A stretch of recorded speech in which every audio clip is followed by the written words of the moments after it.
He has been the love of my life for decades. The world has been captivated by the saga of Charles III's heart. His romantic adventures have been whispered in palace corridors, hit the tabloids, and dissected by royal observers across generations. From his tragic marriage to the much-loved Princess Diana to his tumultuous but enduring relationship with Queen Camilla, Charles's love life has always oscillated between public spectacle and private torment. Yet, at 76, in the autumn of a life marked by royal duty and personal sacrifice, King Charles II spoke words that reignited debate and shook the United Kingdom. She has been the love of my life, but who is he talking about? The forever defunct Diana, the people's princess. Camilla, the woman to whom he confessed unwavering loyalty through trials, or a figure from history, a lost muse who still inhabits the dark recesses of the king's heart. Follow us as we lift the veil on the secrets of a monarch between hidden love, lingering regret, and wounds. He never closed the crown, the heart, and the crossroads of destiny.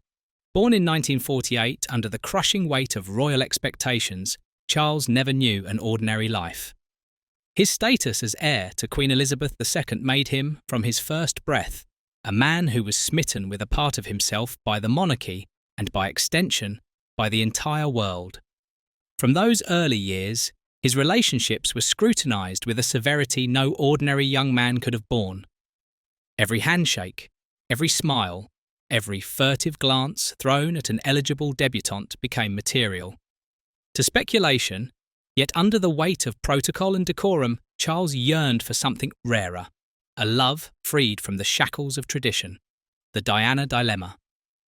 When Charles married Lady Diana Spencer in 1981, the world saw it as a royal reckoning. The commoner who won the prince's heart. The wedding, broadcast to over 750 million viewers, was the height of romantic fantasy. But behind the scenes, the cracks were already clearly visible.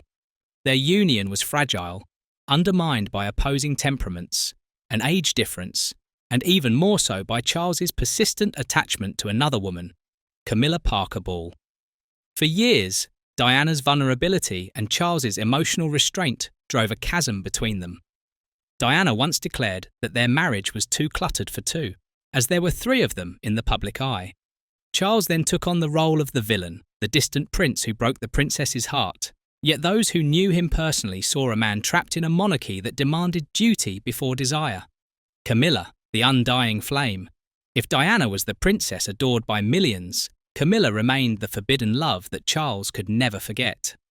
Their relationship, which began in the early 1970s, was made of complicity, laughter, and an unbreakable shared history, but royal tradition and societal pressures separated them. Camilla married Andrew Parker B, and Charles turned to Diana. However, history had other designs.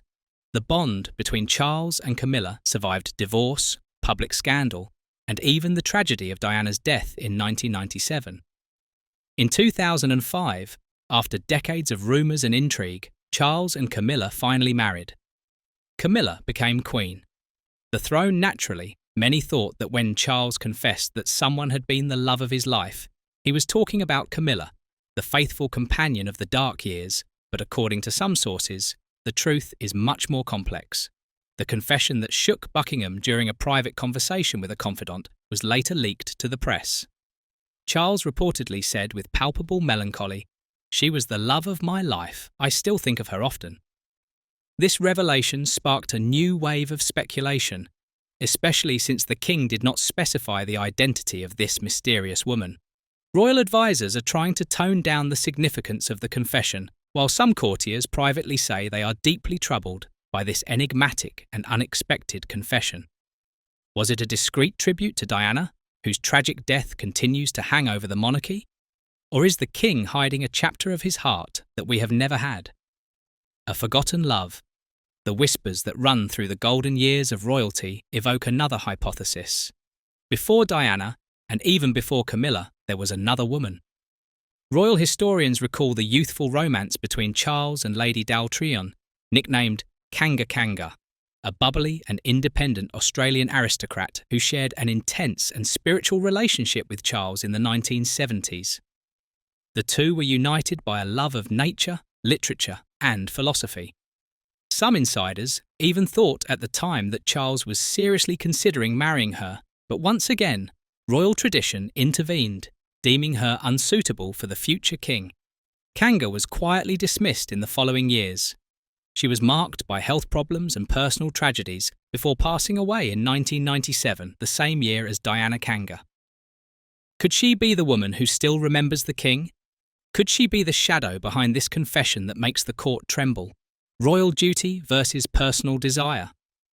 Charles's romantic history has always been nothing but a constant struggle, that between the crown and the heart, between public obligation and personal desire. Since he ascended the throne, Charles is praised for his calm leadership and his ecological commitment, taking over from his mother with dignity.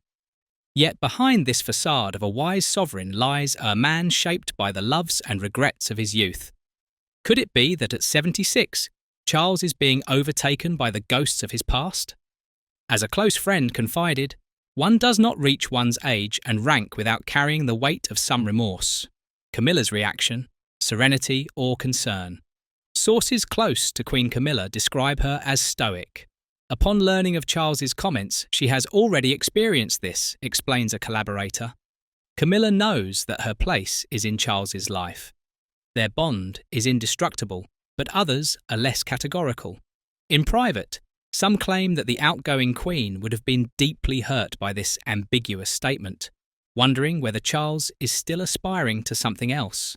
During recent public appearances, some observers have noted a subtle tension between the royal couple, a glance exchanged, a fleeting coldness, carefully chosen words. It remains to be seen whether this discomfort stems from the famous confession or simply from the pressure inherent in their role. Public opinion. A kingdom divided.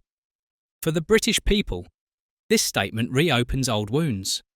For Diana's fervent supporters, it is a confirmation that she was indeed the king's great love. For those who have long accepted Camilla as Charles's true companion, these words blur the lines. Social media has been in flames. The hashtag #CharlesSession has gone viral, while royal commentators, historians, and citizens alike have wondered who the king was talking about. Polls across the United Kingdom reveal a nation split in two. Some are betting on Diana, others on Camilla, and still others are leaning toward another woman. Even the younger generations, often less concerned with the monarchy, have become passionate about the affair, seeing it as a universal symbol thwarted and self-sacrificing personal reflection of a king. The weight of regret at 66.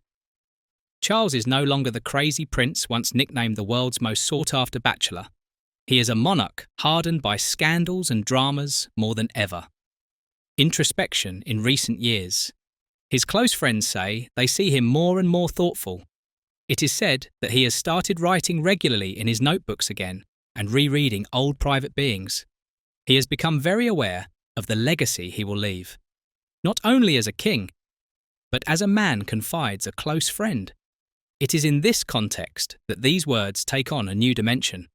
Could it not be the discreet view of a man trying to free himself from long-suppressed emotions? The ghosts of Windsor. The British monarchy has always been haunted by stories of love sacrificed for the Hotel of Duty, from Edward VIII's abdication for Wallis Simpson to Princess Margaret's for Peter Thunend. Charles's confession is part of this tragic tale that inhabits the House of Windsor. What differentiates Charles is that he chose to remain within the system, juggling the demands of the crown with the complexities of his own heart, now as sovereign. These words remind us that even kings are not immune to regret. The end of history or a new beginning. So who was truly the love of the king's life? Is it Camilla, the loyal wife who became queen consort? Is it Diana, the luminous and tragic figure who turned the modern monarchy upside down? Or Kanga, the enigmatic woman whom history has almost erased?